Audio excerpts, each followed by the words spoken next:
Hello, choristers. So, a friend sent me a message asking me to talk about the merits and demerits of a chorister belonging to the praise and worship band.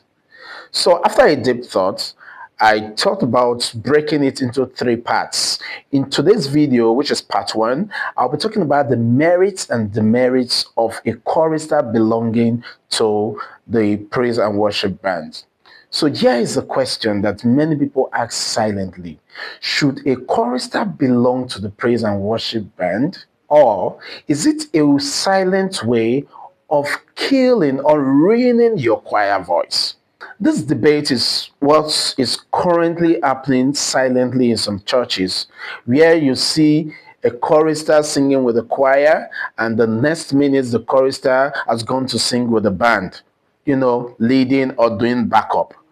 Some people say it makes the chorister stronger, diversify, but others think that it weakens the discipline of the choir and even ruins or kills the voice of the chorister. Welcome to Choral Lounge with CAC, a safe space for honest conversations about the choir. So let's talk about the merits and the hidden problems. The merits: one, it builds confidence. Choir singing, you have to blend in, so your voice does not stand out. The blend hides your personality and all that. But singing with the band, you have to lead. You have to project your voice. People need to hear you. You need to be out there. So you see, gradually your confidence is built. Two, it improves musical flexibility. So, the choir and the band have two different styles of singing. Belonging to both the choir and belonging to the band, you learn harmony, you learn blends, and you also learn stage presence. You become a versatile musician. Three, it expands ministry. So it's covered that some choristers discover their leadership voice through joining the band. So they discover that they can take solos, they can act in some particular musical capacity only after they join the band. So that is an advantage of belonging to the band. Let's talk about the demerits. One, vocal restraint. Now let's talk about the most serious part, the voice.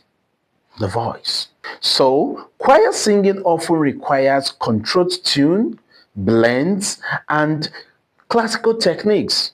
But praise and worship leading can involve belting, shouting, and extended leading. So in such situations, if the singer does not manage their vocal techniques well, they can strain their vocal cords and even reduce vocal stamina.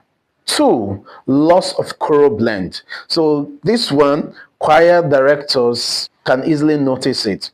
So you discover that for members who belong to band, most members that belong to band, they find it difficult to blend with the choir. Their voices will always stand out because they want to sing out, they want to sing to be heard and all that. But choir singing is about blends. Your voice cannot stand alone. And of course, too much individual voice destroys harmony in choral singing. The third is divided loyalty. Let us be honest with this one.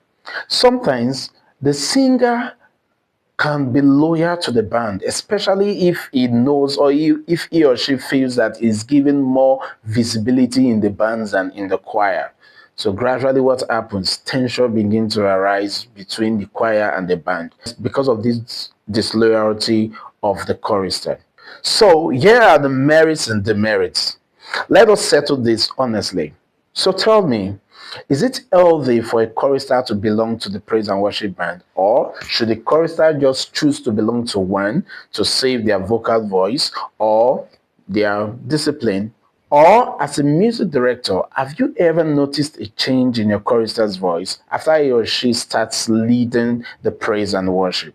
Let us know in the comments. Remember, this is Choral Lounge with CAC here. No shame, no judgment. See you in my next video. Here we'll be talking about why some music directors silently do not like their choristers belonging to the praise and worship band. See you in part 2.